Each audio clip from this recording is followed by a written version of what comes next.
Hey, you got the Rock Doctor here in southwest Montana, south of Dell and Lima in the Tendoy Mountains of southwest Montana, not too far from Dillon.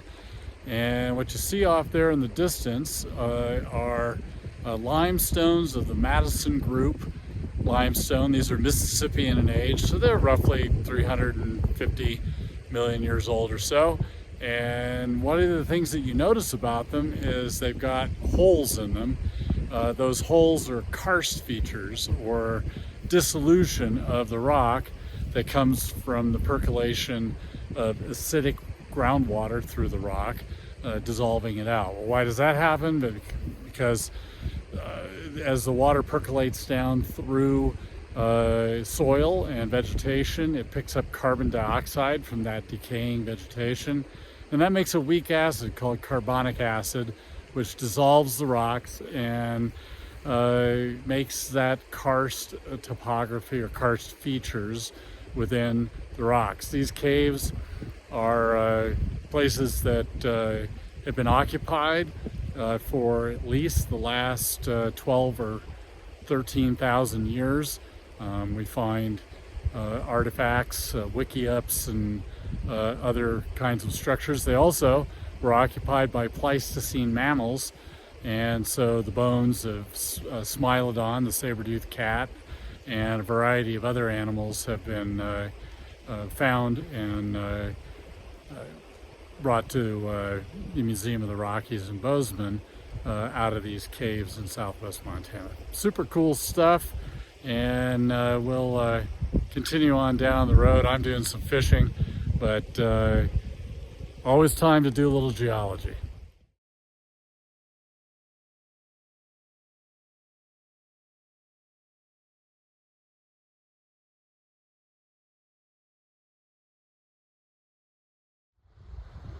Well, I just caught and released a couple of nice brown trout. Thought I best show you this cool karst feature in the Madison Limestone. If you look carefully at the rock straight ahead, you can see the big cave, the karst feature. But notice that the rock to the right is dipping to the right, and the rock to the left is dipping steeply to the left. This is an anticline, and the core of the anticline has dissolved out as a result of the process of forming karst that I described earlier. And so there must be structural reasons in the rock that make areas like the core of these anticlines more susceptible to the processes of dissolution and removal of the rock. Super neat. All right, well, I just caught and released a big, huge whitefish. Whitefish are a native species in the creeks here in southwest Montana, but most people consider them a junk fish, but they're a sign of a healthy stream. And that stream is the Big Sheep Creek behind me, and you can see it's cutting a beautiful canyon through the Madison Limestone. And that canyon is there because the mountain range is uplifting into the pathway of the old ancestral Missouri River system. It used to drain off the Yellowstone thermal bulge, and as the thermal bulge moved relatively with plate movement to the northeast, to its present position at Yellowstone, the uplifted terrain behind it began to collapse and formed basins and ranges. And I'm in one of those ranges, the Tendoy Range. And as it is uplifted over the last 4.5 million years, this beautiful canyon has been cut, exposing folded and faulted rocks of the Madison Limestone and many other Paleozoic and Mesozoic sedimentary rock units. Neat place. Wish you were here with me.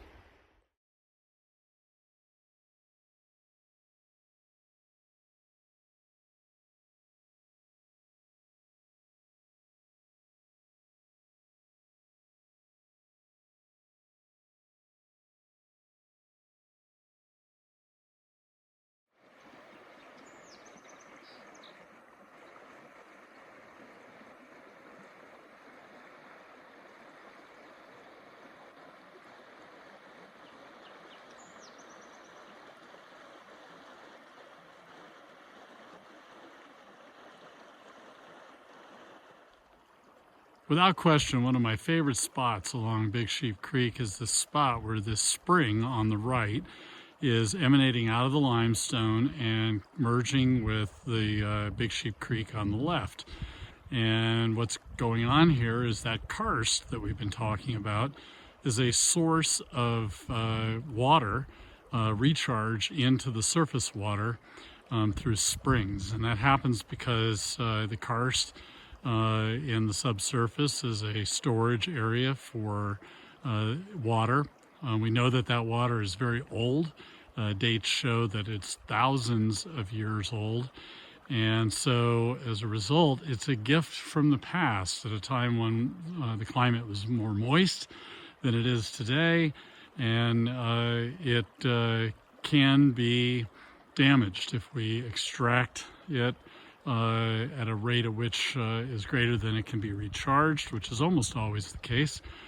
Then it will be depleted and mined and will not be coming back because the precipitation in southwest Montana is not up to the task of recharging these deep karst aquifers. But they are very important to the health and prosperity of the fisheries in Big Sheep Creek. I just caught and released a big brown just down from this merger of the spring with the creek. Looking downstream in the canyon, you can see this spectacular cliff wall of Madison limestone that's been carved out by the river. And we're going to head down to that very spectacular wall down there. You can see karst features in it, and you can also see that it has a lot of structure going on in it. We're going to take a close look at that. All right, well, we're on that wall, and you can see the karst topography is spectacular. Nice window over there on the left, and many deep karst features, dissolution features in the limestone. And as you zoom in close on it, you can see that it is structurally a mess. It is highly deformed, folded, and thrust faulted. And this is a result of compression that took place during what we call the severe orogeny, a time when the Farallon plate was colliding with the North American plate, ocean floor colliding with continent, and it generated what's called a fold and thrust belt in this part of the world. And those rocks, the folding and the faulting that you see in these limestones is a function of that process of plate collision. And it is very spectacularly exposed here in the canyon of Big Sheep Creek.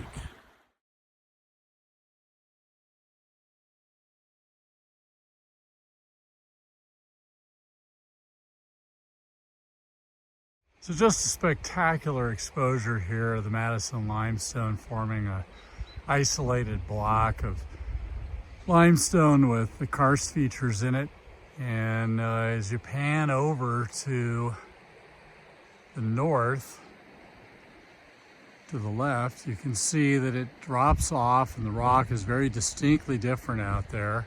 And that's because we've crossed a fault, and the area that you see out in front of you now is a downdrop block, or a graben, and creating what's called the Muddy Creek Basin.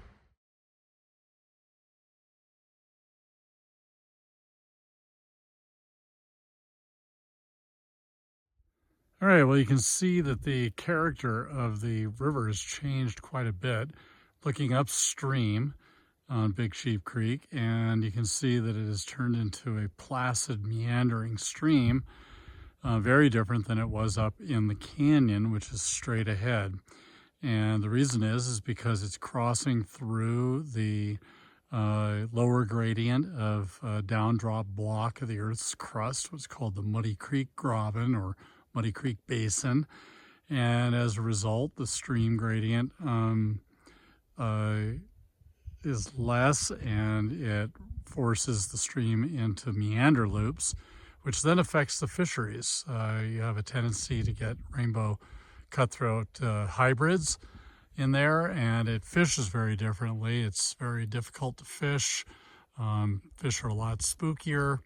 And then as you pan off towards the north, you cross the fault again, and there it is in that drainage just past the kind of light orangey looking rocks, and then the high rocks on the skyline are Pennsylvanian quadrant quartzites in another horst in an up block. And as a result, Big Sheep Creek has been forced to dissect down through that rising block, creating the next canyon. So the structural geology and the type of rock that the creek goes through not only affects the nature of the creek, but also the way in which it fishes, which is an interesting correlation between geology and recreation.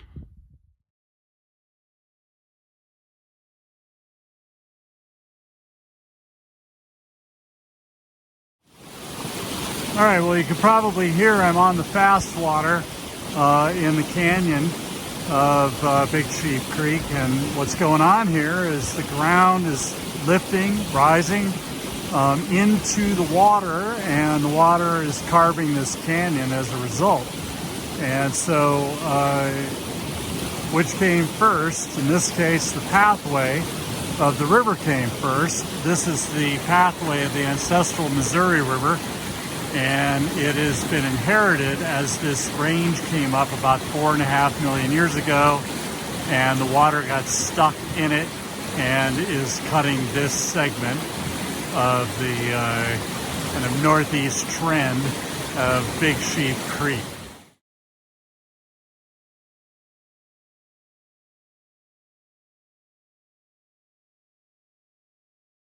Here's a great example of some of the instability of the terrain in this part of the world. You can see a very large boulder that has slid down the slope, and you can see the trackway of that slide.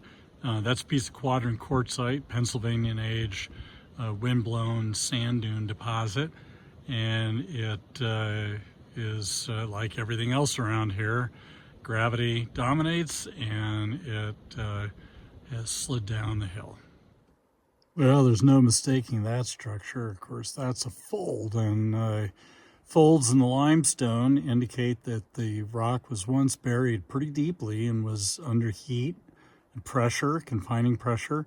And as the plates collided, the Farallon plate collided with the North American plate, the rocks within what we call the fold and thrust belt were compressed and folded and thrust faulted, where you have older rocks shoved up over younger rocks. The fact that we can see that fold today is because the area is extending and the range is going up relative to the valley, which is going down. This is the Tendoy range that we're in, and the valley that is going down is called the Red Rock Valley. And we're going to go down the road and take a look at that fault and its scarp. All right, well, we're now along the front of the range, and you can see that there is a jump in the topography that runs to the northwest behind me, and that jump in topography is the scarp of the Red Rock Fault.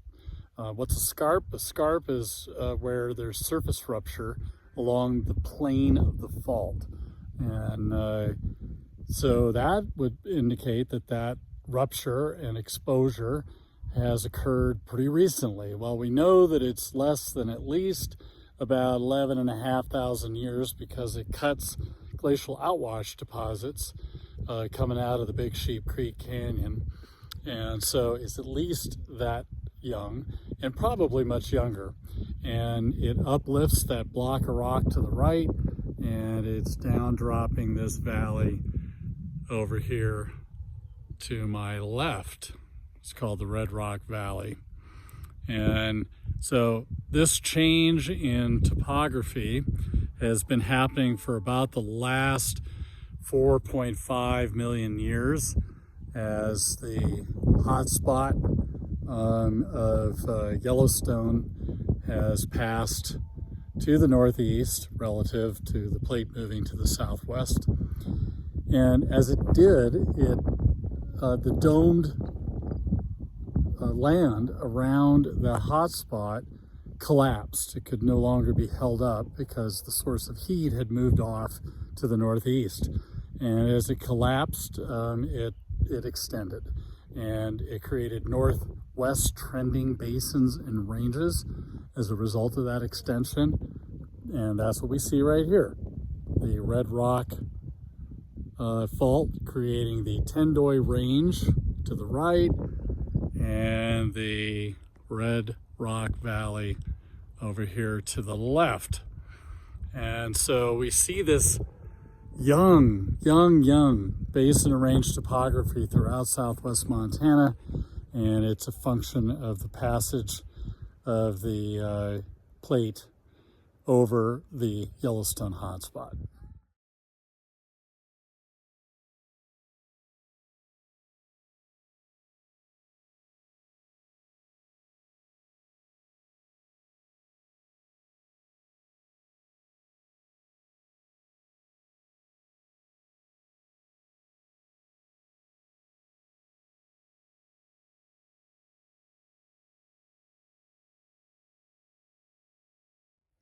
All right, you can really see that northwest trending normal fault scarp well at this location. You can see in the foreground that fence is on the downdrop block, and then there's a sharp break in the slope where it jumps up to another flat surface, and that flat surface is the old outwash surface, and the jump in the topography is the fault scarp. So the fault runs to the northwest, down along the front of the range, and it's uplifting the range on your left, down dropping the valley on your right. And again, all of this is happening because Yellowstone has moved off to the northeast, and there's no longer that thermal buoyancy to hold up the crust, and so it's collapsing into basins and ranges. And this all started along these northwest trending normal faults anyway, around 4.5 million years ago. So the topography of the basin and range in at least parts of southwest Montana is really young. And we also know that it can be extremely active because that's a big fault scarp right there. And whether it represents one or two or maybe three offsets along the fault itself, one can be pretty confident that the earthquake generated by such a movement might be anywhere between 6, 7, maybe 7.5 magnitude. On the Richter scale, we know this has happened before, of course, at Quake Lake in 1959, and so it can happen again. And so this is a very major natural hazard for southwest Montana, and there is just over the hill out of view is a house that's built on top of that surface in the up block. And buyer beware, not a lot of rules and regulations about where you can and cannot build. All right, well, I hope you've enjoyed the tour of the Big Sheep Creek Canyon, experiencing everything from tropical marine limestones that were then folded and thrust faulted during compression and Mesozoic time as the Farallon and North American plates collided, and then all of that uplifted and exposed today in the Tendoy Mountains along that fault that you see straight ahead of you, the Red Rock Fault, over about the last 4.5 million years. All right. Beautiful day for geology.